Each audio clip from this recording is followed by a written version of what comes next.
Hi guys, thanks for joining me. I'm just going to read from Genesis 11 about the Tower of Babel.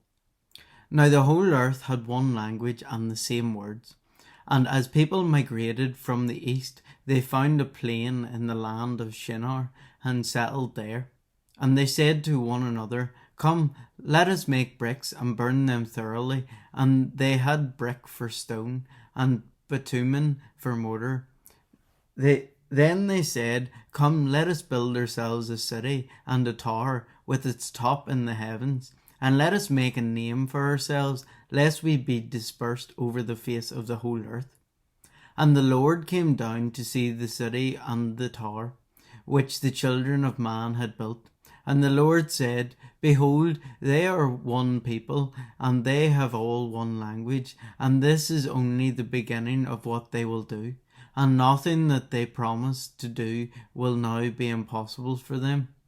Come, let us go down there and confuse their language, so that they may not understand one another's speech." So the Lord dispersed from them from over. So the Lord dispersed them from there over the face of all the earth, and they left off building the city. Therefore its name was called Babel, because the Lord confused the language of all the earth. And from there the Lord dispersed them all over the face of the earth. These are the generations of Shem. When Shem was 100 years old, he fathered Arpachshad. After two years after the flood, and Shem lived after he fathered Arpachshad 500 years and had other sons and daughters. When Arpachshad had lived 35 years, he fathered Shelah, and Arpachshad lived after he fathered Shelah 403 years and had other sons and daughters. While Shelah had lived 30 years, he fathered Eber, and Shelah lived after he fathered Eber 403 years and had other sons and daughters. When Eber had lived 34 years, he fathered Peleg, and Eber lived and he fathered after he fathered Peleg 430 years and had other sons and daughters.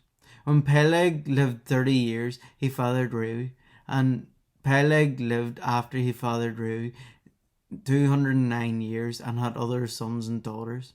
When Reu had lived 32 years, he fathered Serug, and Reu lived after he fathered Serug 207 years and had other sons and daughters.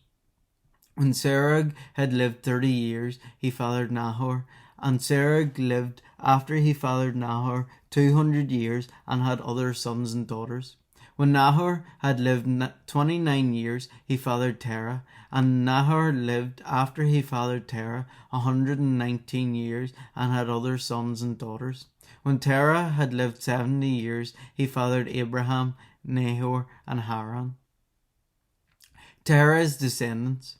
Now these are the generations of Terah. Terah fathered Abram, Nahor, and Haran fathered Lot.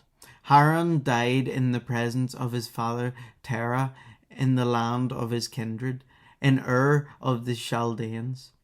And Abraham and Nahor took wives. The name of Abram's wife was Sarai, and the name of Nahor's wife was Milcah, the daughter of Haran, the father of Milcah and Iscah. Now Sarah was barren, she had no child. Terah took Abram his son, and Lot the son of Haran his grandson, and Sarah his daughter-in-law, his son Abram's wife, and they went forth together from Ur of the Chaldeans to go into the land of Canaan.